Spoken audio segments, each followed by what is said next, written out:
Bonjour à tous. Aujourd'hui, la main de Dieu à la barre. Au reste, fortifiez-vous dans le Seigneur et par sa force toute puissante. Éphésiens 6 au verset 10.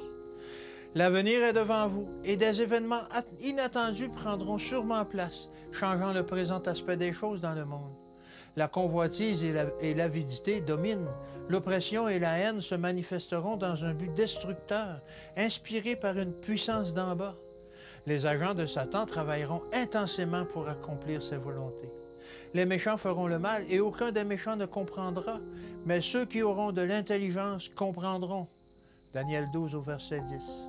Chaque âme vraiment convertie revêtira tout l'amour de Dieu et affrontera courageusement l'ennemi invisible. Les serviteurs de Dieu se rendront compte qu'il est indispensable de participer à la nature divine. Nous sommes à présent en danger. Notre seule sauvegarde est de marcher dans les traces du Christ, de nous charger de son joug. Des temps de trouble nous attendent. Dans de nombreuses instances, des amis s'éloignent de nous. Sans cause. Sans cause, des hommes deviendront nos ennemis. Les mobiles du peuple de Dieu seront mal interprétés, non seulement par le monde, mais par leurs frères eux-mêmes. Les serviteurs du Seigneur se trouveront dans des situations difficiles. On fera une montagne d'une taupinière afin de justifier une ligne de conduite injuste et égoïste. L'œuvre que des hommes ont accomplie fidèlement sera discréditée et sous-estimée, parce qu'une postérité apparente n'a pas récompensé leurs efforts. Par une présentation erronée des faits, ces hommes seront enveloppés de sombres vêtements de la malhonnêteté, parce que des circonstances indépendantes de leur volonté ont imprégné leurs travaux d'incertitude.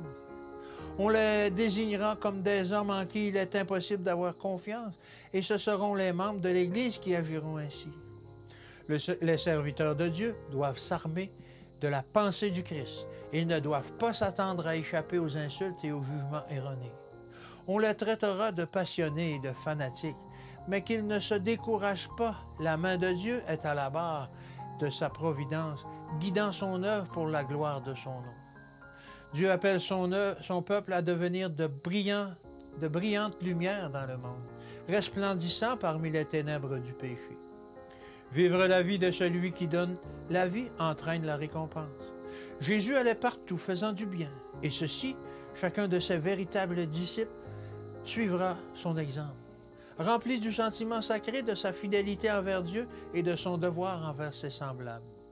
Par la connaissance de la vérité telle qu'elle est en Jésus, les chrétiens doivent croître en grâce, se rapprochant constamment de la perfection et de la perfection du caractère.